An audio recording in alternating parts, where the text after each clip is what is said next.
por su tecnología y metodología tendrás la educación que tú querías. El hoy ya está aquí, es para ti, está para mí, sí.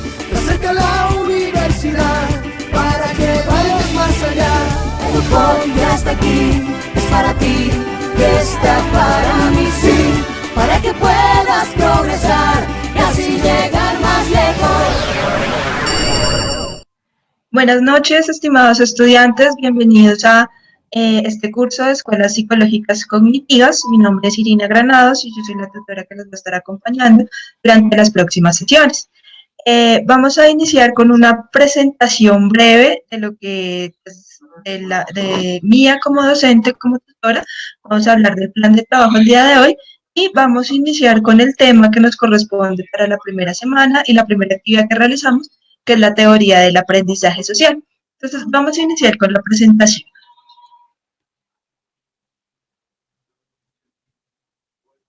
Entonces, como les decía, el día de hoy la sesión se va a conformar de la presentación de la tutora, voy a presentarles y hablarles de la asignatura, vamos a hablar del plan de trabajo y vamos a hablar de la teoría de aprendizaje social, que es una de las teorías que fundamenta las escuelas cognitivas, las escuelas psicológicas cognitivas. Entonces, como ya les había dicho, mi nombre es Irina Granados, Irina Nicole Granado Rodríguez.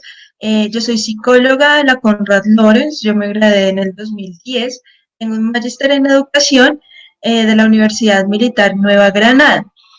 Yo tengo una experiencia más o menos de 9 años de formación o de preparación como docente. Inicié como orientadora escolar con la Secretaría de Educación. Más adelante trabajé, bueno, digamos que en intermedio tuve trabajos adicionales como el trabajo en Cámara de Comercio con el programa Hermes y también he trabajado con la Secretaría de Integración, sino que estos fueron por proyectos y fue un tiempo muy corto. Sin embargo, pues todo ha sido direccionado a la parte educativa y a la relación con la atención de diversas personas, especialmente con niños, jóvenes y el trabajo con padres de familia. Más adelante, ya en el 2012, inicié como instructora SENA. Digamos que de ahí parte mi experiencia desde la presencialidad como docente presencial y como docente virtual. También he trabajado como docente investigadora con la Universidad Minuto de Dios y realizamos investigaciones acerca de lo que son las habilidades blandas y las habilidades socioemocionales. Se han realizado publicaciones y seminarios pues, que a nivel internacional. Y finalmente pues, me encuentro vinculada con la Universidad Iberoamericana como tutora virtual y acompañándolos en este proceso formativo de las escuelas psicológicas cognitivas. Ahora vamos a entrar a hablar sobre la asignatura que nos compete para esta sesión. Estamos hablando de las escuelas psicológicas cognitivas. Como todas las asignaturas, vamos a desarrollar unas competencias con las que se espera que ustedes adquieran los conocimientos necesarios para el conocimiento o el reconocimiento de estas escuelas. Lo primero es analizar las teorías psicológicas clásicas sobre el estudio de la cognición humana para adquirir fundamentos conceptuales básicos y distinguir autores principales de manera comprensiva y reflexiva. En esto nos vamos a enfocar, por ejemplo, en la teoría que vamos a ver hoy de aprendizaje social o de cognición social de Bandura. También vamos a ver las teorías de Piaget y Vygotsky. También vamos a hablar de Beck y de Años, que son algunos de los autores que han aportado a estas escuelas psicológicas cognitivas. La siguiente competencia que vamos a desarrollar es deducir la incidencia de la metáfora computacional para el estudio de la cognición humana de manera concreta y sin ambigüedades. Como ustedes saben, uno de los fundamentos de la cognición o una de las comparaciones que se realiza a nivel cognitivo es que el cerebro o el pensamiento humano funciona como una computadora. Entonces vamos a ver de dónde viene esta comparación y cómo aporta a las escuelas psicológicas cognitivas. La siguiente competencia que vamos a desarrollar es determinar las características sobre los enfoques contemporáneos para el estudio de la cognición humana y su implicación en el contexto colombiano de manera completa y sin ambigüedades. Eso quiere decir que adicional a todas las teorías que ya hemos recorrido, que se han recorrido a partir de la introducción a la psicología o de otras asignaturas, vamos a ver qué qué teorías de cognición humana existen en la actualidad y cómo se ven aplicadas dentro del contexto psicológico colombiano.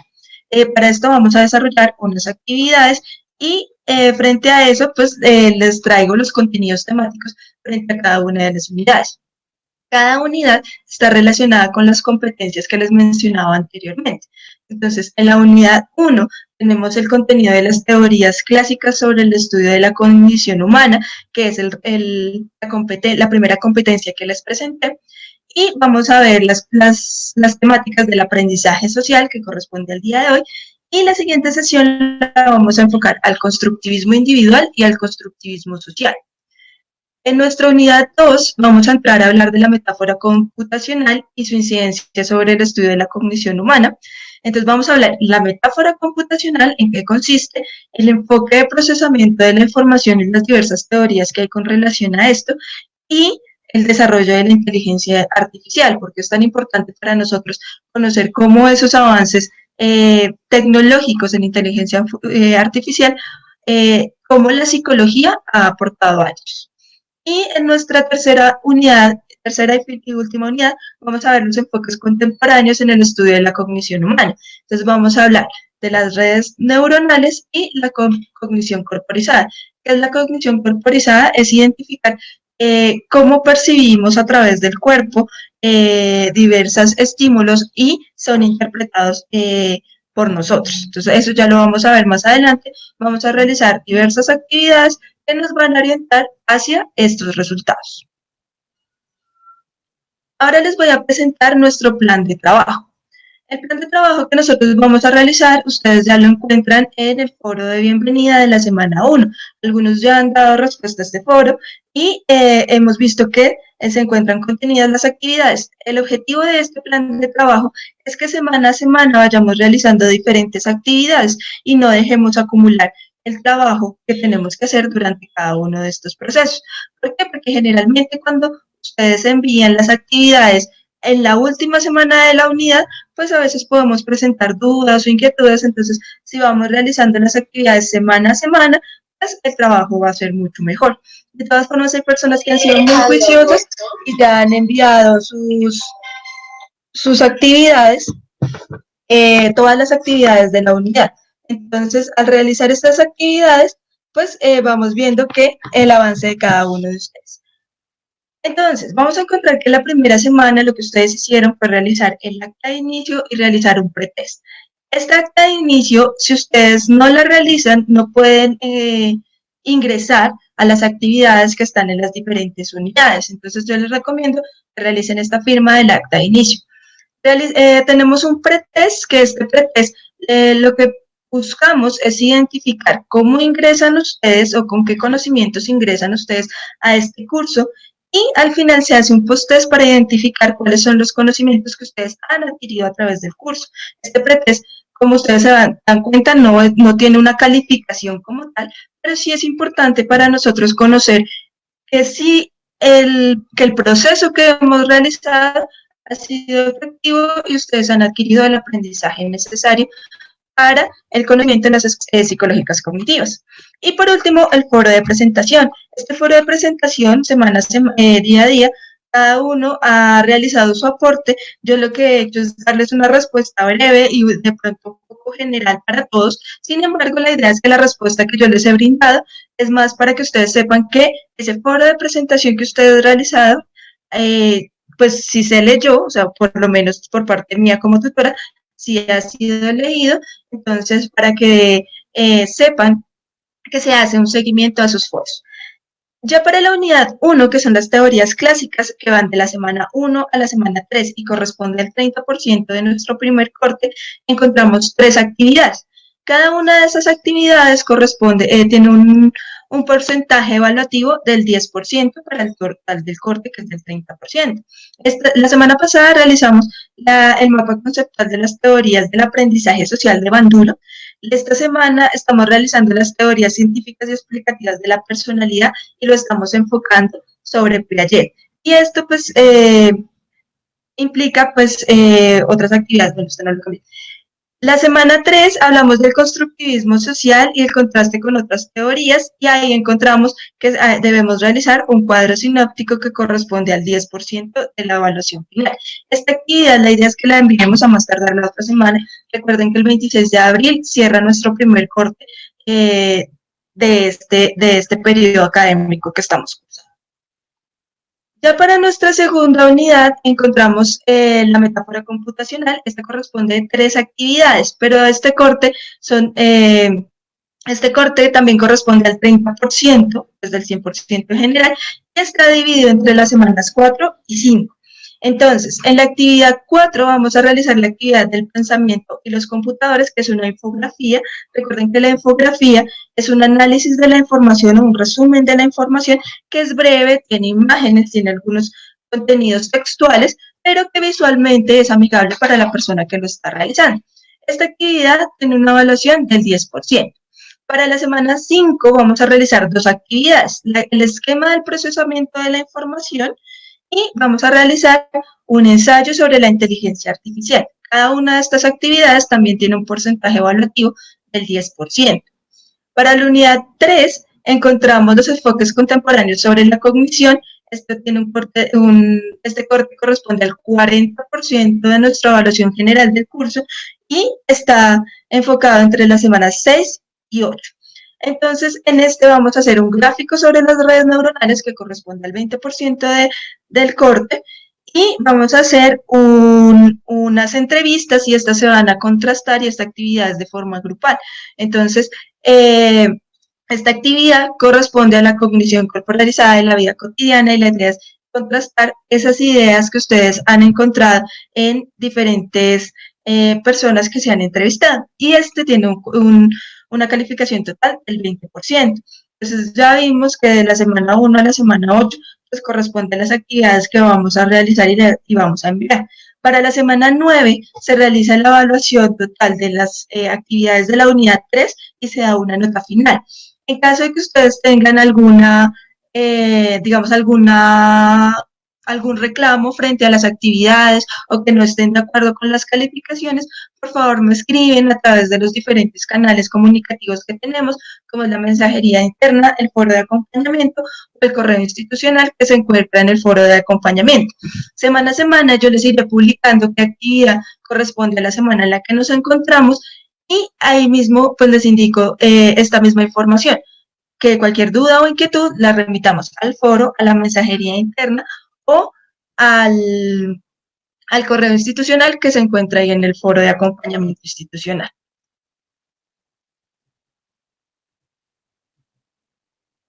Ahora vamos a entrar en materia de lo que es la teoría del aprendizaje social de Bandura. Para esta actividad de la teoría del aprendizaje social, ustedes tenían una lectura que era la teoría de autoeficacia y nos hablaban de todo el proceso de cómo Bandura llega a esta teoría de autoeficacia. Encontramos que una de las definiciones que da Bandura frente a este concepto es la convicción de que uno puede ejecutar con éxito una conducta para producir determinados resultados. Recordemos que Bandura viene de una corriente que es de tipo conductual. Entonces, al ser una corriente conductual, él lo que estaba haciendo era investigando sobre o realizando estudios sobre fobias y sobre conductas agresivas en niños. Realmente, él, digamos, por ejemplo, uno de los experimentos que realizó fue el del muñeco bobo. Digamos, este experimento en lo que consistía era que se ponía un grupo experimental y un grupo control, y se les presentaban, digamos, por ejemplo, al grupo experimental se le presentaba un hombre o una mujer agrediendo al muñeco bobo. ¿Cuál es el muñeco bobo? No sé si ustedes lo han visto en la calle. Es un muñeco de plástico, generalmente es un payaso, que al golpearlo, pues, tiene un movimiento de vaivén. Entonces, cuando los niños golpeaban el muñeco, pues el muñeco volvía a su posición original. Entonces, a los niños se les presentaba un video con una mujer y un hombre siendo agresivos con el muñeco. Y la idea era replicar qué hacían o identificar qué hacían los niños cuando tenían el muñeco enfrente. La mayoría de los niños lo que hacían era agredir al muñeco. Entonces, a partir de ahí, él decía como, bueno, acá los niños, estamos observando que los niños imitan lo que están haciendo los adultos. Entonces, encontramos que esa ejecución de conductas viene de un aprendizaje vicario, que lo vamos a ver más adelante, es identificar que nosotros imitamos diferentes modelos.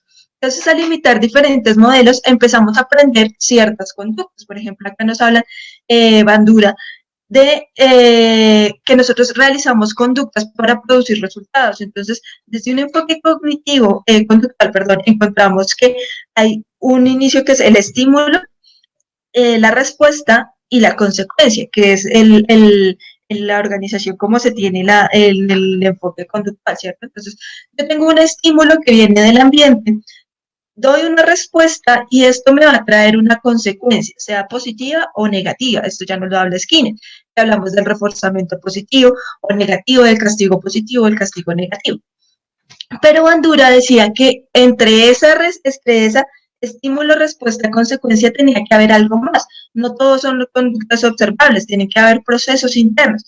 Entonces, por eso él decía que dependiendo de esos reforzadores, pues cada uno va a tener la convicción de que puede o no puede hacer eso. Y dependiendo de esa convicción, voy a pensar que hay éxito o fracaso.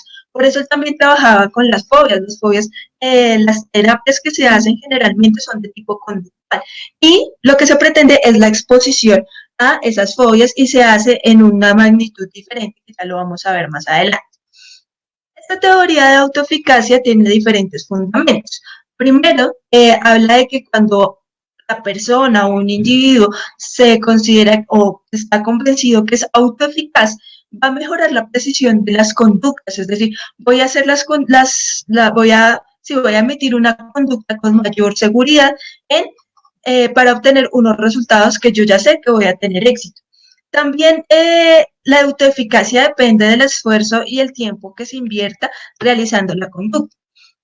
Y, por ejemplo, para realizar una acción o para tener una consecuencia positiva del medio ambiente, yo tengo que esforzarme demasiado y tengo que invertir mucho tiempo, pues de pronto esa autoeficacia o esa conducta, pues para mí no va a ser, no se va a mantener en el tiempo, porque si no la veo reforzada, entonces pues va disminuyendo, como lo que pasa al proyecto de vida. Generalmente cuando uno hace proyectos de vida o le dice a la persona, ¿cómo te ves tú en tanto tiempo? Vamos a encontrar que cuando hacemos un proyecto de vida nos dicen cómo te ves a 1 año, a 3 años o a 5 años. ¿Por qué? Porque las acciones a corto plazo o acciones pequeñas para una consecuencia o un logro, una conducta macro, pues lo que hacen es que yo voy reforzando poco a poco. Entonces, si yo veo que en ese poco a poco voy teniendo éxito, pues voy a continuar haciéndolo. Por ejemplo, como cuando uno está estudiando. Entonces, por ejemplo, en la parte académica, ¿qué es lo que pasa? Yo quiero ser, por ejemplo, en el caso de ustedes, yo quiero ser psicólogo. Para ser psicólogo nos dicen, listo, está dividido en 10 semestres. Y ustedes tienen que pasar cada uno de sus semestres. Pero cada uno de esos semestres, a su vez, están divididos en ciertas materias. Es decir, que ustedes no les van a decir, no, tiene que ser psicólogo, y les dan toda la información, y les dan todos los textos, y les dan todos los libros, porque es una saturación de información, implica más esfuerzo, implica más tiempo, y pues muchos van a desistir en el camino. Mientras que si son metas a corto plazo, pues va a ser mucho más fácil de lograr que haciéndolos a largo plazo. Vamos a encontrar que hay unas expectativas de eficacia y es que tanto eso que yo realizo, pues va a darme una consecuencia a mis acciones, ¿cierto? Entonces, ¿qué es lo que yo espero de lo que yo considero que puedo hacer? Entonces, si yo espero que mis esfuerzos, ¿cierto?, de estudio, de ser psicólogo, más adelante rindan frutos, digamos, por ejemplo, que empiece a trabajar, entonces, pues eso son expectativas de eficacia, o sea, que yo estoy convencida de que puedo tener éxito y esas expectativas se cumplen.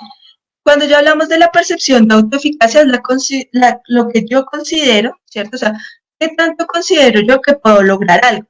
Entonces, esa percepción de que viene de antecedentes que yo he tenido o experiencias que yo he tenido antes, que me permiten saber que puedo lograr y que cuando emita una conducta voy a tener éxito. Y encontramos también las expectativas de resultados, esto es más a corto plazo. Esto quiere decir que si yo realizo una conducta, voy a tener un resultado. Entonces, por ejemplo, lo vemos con los niños. Entonces, cuando un niño dice, mamá, quiero tetero, quiero tete, entonces, pues, ¿qué resulte? ¿Qué va a tener? Pues va a tener una contingencia positiva, es decir, que los resultados de lo que yo hago pues van a ser positivos y me los van a reforzar. O por ejemplo, si yo estoy aprendiendo a montar bicicleta y me puedo sostener y no me caigo, pues esos son resultados buenos para mí. Entonces, ¿por qué? Porque es esa satisfacción y ese logro. Y ya viene la parte de los juicios de los resultados. Recuerden que en esta teoría hablamos que está la persona y está el ambiente. Y pues hablamos de un determinismo recíproco que lo vamos a ver más adelante. Y es que esas contingencias, eso que viene afuera, que me refuerza mi conducta, va a ser positivo, pero tiene que ser positivo para mí. Recuerden que desde la teoría conductual, los reforzadores vienen dados desde lo que a mí me gusta. Entonces yo no le puedo reforzar a una persona con algo, diciéndole, no, te voy a dar un dulce y la persona es diabética y no puede comer dulce porque se va a morir, ¿no? Entonces, hay que ver esos juicios de resultados, qué me satisface a mí y qué puede generar que esas conductas se puedan repetir y que esos resultados sean positivos y que a mí digamos, por ejemplo, que venga el refuerzo verbal y me digan, oye, muy bien, lo estás haciendo de una excelente manera. Esos son juicios de los resultados que yo mismo voy a evaluar y van muy relacionados con las expectativas de los resultados que estamos hablando. Vamos a encontrar también que hay diferentes fuentes para la autoeficacia. Entonces, ¿qué fuentes encontramos? Pues los logros en la ejecución, es decir, que yo haya logrado o que yo haya, por experiencia personal, haya conseguido un refuerzo o me hayan dicho que eso está bien o vea que esa conducta ha tenido éxito o ha sido exitosa. Entonces, al percibir eso, pues interiormente yo ya como que, ay, no, sí lo puedo hacer. Entonces, esa es como la motivación que yo tengo frente a eso. Hablamos de las experiencias vicarias, es decir, qué he visto yo, qué he aprendido yo, qué he observado en mi ambiente, que eso permita que haya un refuerzo más adelante. Entonces, esas experiencias vicarias, por ejemplo, vamos a hablar también del modelamiento. Entonces, que a través de la observación de alguien que ejecute una acción, yo puedo imitar esa acción también y voy a tener éxito. La persuasión verbal, digamos que en el texto nos decía que la persuasión verbal no es una fuente tan fuerte como de que incentive la autoeficacia, pero pues obviamente si a ti te dicen que estás haciendo las cosas bien, vas por buen camino, mejora esto, arregla esto, mira que poco a poco puedes lograrlo, pues obviamente esa persuasión verbal permite que a través del refuerzo verbal pues la persona vaya incrementando esa autoeficacia y sepa que realmente hay, digamos, por ejemplo, esa contingencia ambiental, esa influencia del medio ambiente para mejorar esa conducta exitosa que se espera. Hablamos del arousal emocional. Este arousal emocional habla que todos nosotros tenemos respuestas fisiológicas ante diferentes emociones, ¿cierto? Entonces, por ejemplo, que cuando estamos estresados, entonces lo que hace el cuerpo es que es como los gatos, ¿cierto? Entonces, como que en la espalda sentimos la tensión o nos duele la cabeza o como que sentimos que estamos muy activos y que necesitamos hacer cosas porque el estrés es una hormona, o bueno, el cortisol es una hormona que te lleva a que quieras realizar acciones más rápido y a superar esa situación adversa que estás atravesando. Entonces, esas sensaciones fisiológicas, lo que hace el arousal emocional es que si yo me siento estresado o siento miedo, ¿cierto? Porque el miedo, como lo sentimos nosotros, a través de una sensación de frío, aceleraciones o palpitaciones en el corazón. Entonces, esas sensaciones fisiológicas hacen que nuestro arousal emocional como que nos impida y nos limite a hacer ciertas acciones. Entonces, por ejemplo, digamos, por ejemplo, algunos hablan del reflejo de huida o lucha, ¿cierto? Entonces, por ejemplo, hay personas que se estresan y hay unas que corren y hay otras que se enfrentan a la situación. Digamos que un ejemplo claro que nosotros tenemos es cuando dos personas van a cruzar la calle y de repente viene un carro y hay unas que se devuelven y otras que continúan el camino. Entonces son diferentes situaciones que nos llevan a actuar frente a alguna conducta o a ejecutar una conducta. Entonces, la evaluación o la interiorización de esas emociones hacen que nosotros podamos realizar una acción o que no la hagamos. Entonces, digamos, por ejemplo, las sensaciones de miedo lo que hacen es que la persona se paralice muchas veces. Entonces, por eso el trabajo con fobias es tan importante y se trabaja más que todo desde la parte fisiológica, desde cómo te sientes, digamos, por ejemplo, identificar cuáles son las sensaciones físicas para que a través de ejercicios como la respiración o la relajación muscular, esta parte emocional o subida emocional, pues se nivele un poco más y la persona pueda pensar claramente frente a las acciones que va a realizar. Encontramos que hay dimensiones frente a esta autoeficacia que dependen, uno, de la magnitud, lo que les decía, de los niveles de complejidad que tenga la conducta. Entonces, pues, en un nivel más fácil nos vamos a sentir más seguros, más cómodos, porque pues es un nivel fácil. Por ejemplo, si usted está aprendiendo a bailar y entonces le dicen, no, el primero es que va a aprender a marchar. Entonces usted aprende a marchar en su mismo puesto. Y ya después, más adelante vamos a hacer pasos de rumba, zumba, salsa, bueno, lo que esté aprendiendo. Y vamos, y se va aumentando el nivel. A mayor nivel de complejidad de una conducta, pues se va aumentando ese nivel o disminuyendo el nivel de autoeficacia. Lo otro es la generalidad, es decir, ¿qué tanto podemos generalizar una conducta de un espacio a otro? No todas las conductas son generalizables. Sin embargo, pues vamos a encontrar casos como el miedo a exponer.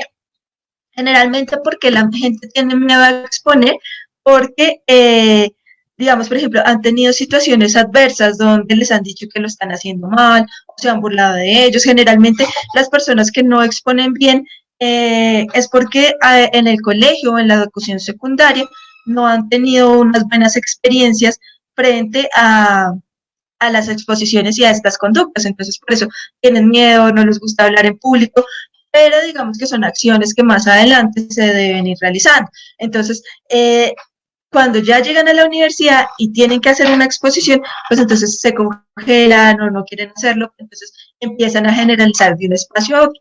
Esto no sucede en todo lado, sin embargo pasa con las fobias, que se generaliza una situación. Lo otro que encontramos es la fuerza, y esa fuerza va relacionada con qué tanto creo yo que puedo realizar esa acción. Entonces, si esa fuerza de la acción, pues de mi percepción, es que sí lo puedo hacer, de que lo voy a lograr, pues entonces obviamente eso impulsa que la conducta se realice, ¿cierto? Digamos que, bueno, ahí ya entran otros conceptos como la tolerancia a la frustración o digamos, los reforzamientos. Entonces, esa fuerza en que yo tenga esa convicción de que si lo puedo hacer, lo puedo lograr, o no lo puedo hacer, no lo puedo lograr, también hace que se emita o no se emita una conducta, o que yo considere que voy a tener éxito o no. Vamos a encontrar que esta teoría tiene tres componentes. Uno, pues, que son los componentes cognitivos, que es lo que venimos hablando, la interiorización que yo hago frente a si puedo o no puedo realizar una conducta, y va muy relacionado con la motivación interna, ¿cierto? Entonces, ¿cómo considero yo que puedo hacerlo? ¿Soy capaz de realizar alguna acción?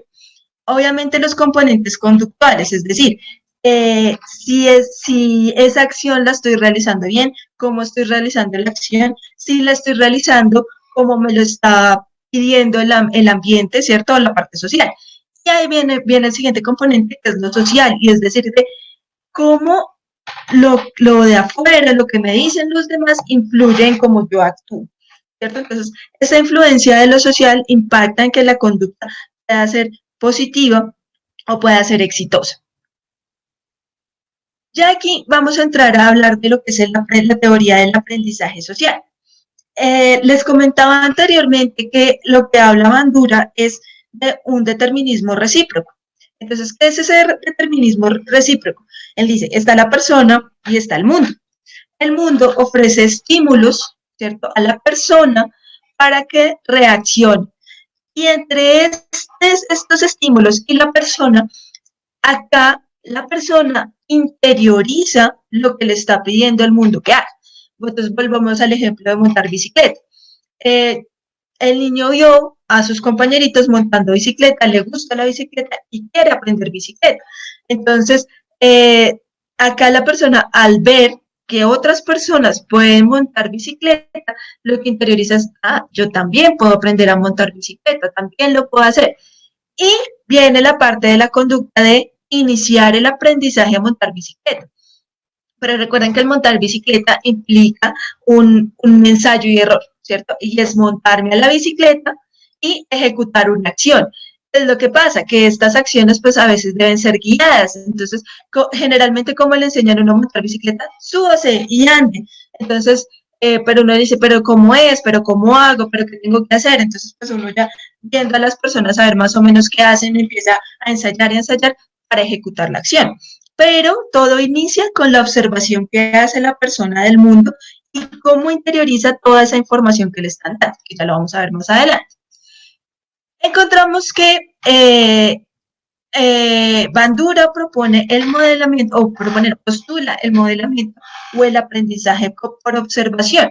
Entonces, este aprendizaje por observación implica que nosotros ya hemos visto, hemos observado cómo los demás ejecutan una acción o una conducta y tienen éxito, son reforzados. Entonces, por eso son modelos, ¿cierto? Entonces, un modelo que yo estoy imitando. Dentro de la teoría del aprendizaje social, pues hablamos de tres componentes. Uno, que son las unidades de conducta, es decir, las pequeñas partes de la conducta. Entonces, hablábamos del ejemplo de la comunicación verbal, ¿cierto? Entonces, de una unidad de conducta es una palabra. Por ejemplo, que el niño aprenda a decir mamá, papá, tete. Son unidades pequeñas y eso nos lleva a tener patrones de conducta. ¿Por qué? Porque entonces cuando el niño empieza a decir mamá, mamá, mamá, la mamá entonces va y lo mira, va y le da tetero, va y le cambia el pañal. Entonces empieza a haber un reforzamiento por parte de los papás frente a esa unidad de conducta.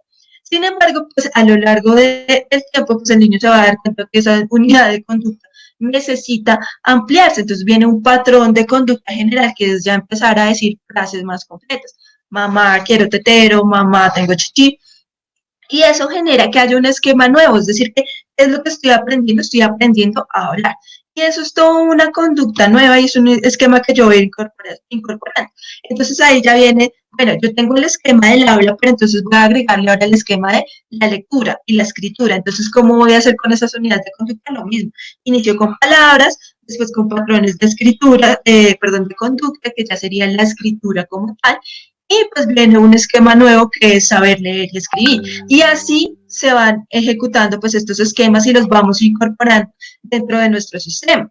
Entonces, este término de esquema es muy cognitivo. ¿Por qué? Porque esto implica que a nivel cerebral yo almaceno información y voy agregando esquemas a mi sistema cognitivo. Lo otro que nos habla de ese modelamiento es que debe haber una retroalimentación de la conducta. ¿Eso qué quiere decir? Que si el niño dice mamá, pero la mamá no responde, y le dice, ay, está lindo, ay, muy bien. Entonces, ahí ya no hay una retroalimentación de la conducta, o sea, el niño no sabe si está haciendo bien o está haciendo mal.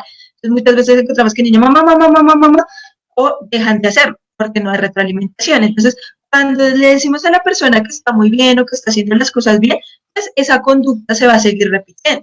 Lo mismo pasa si le decimos a una persona que está haciendo las cosas mal. Es decir, si yo le digo a una persona, corrige esto, arregla esto, entonces, pues esa retroalimentación también va a afectar.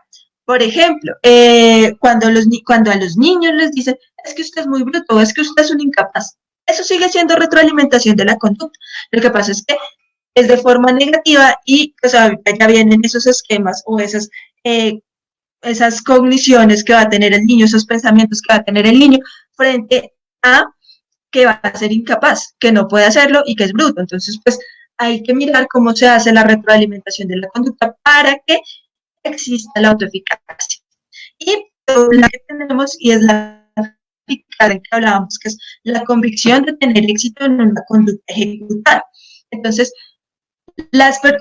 cuando nosotros encontramos que hay esa convicción, pues la persona va a intentar y va a emitir una conducta que se espera que sea exitosa. En el caso de las terapias con las fobias, va a modificar esas conductas o de las conductas agresivas también se pueden modificar a través del modelamiento. Mostrarle los niños, por eso esa teoría va enfocada más que todo a ellos, aprenden por imitación y modelamiento. Por eso dicen que la primera escuela es el hogar, o sea, ¿dónde aprendemos nosotros a hablar y a comportarnos? desde el hogar, y lo que nos enseñan allí es lo que nosotros vamos a adaptar, son los esquemas que vamos incorporando. Por eso a veces los niños llegan al colegio y es difícil modificar estos esquemas cognitivos con los que ellos ya vienen desde antes. Ya para finalizar, vamos a encontrar que el proceso de observación tiene 4 componentes. Uno es la atención.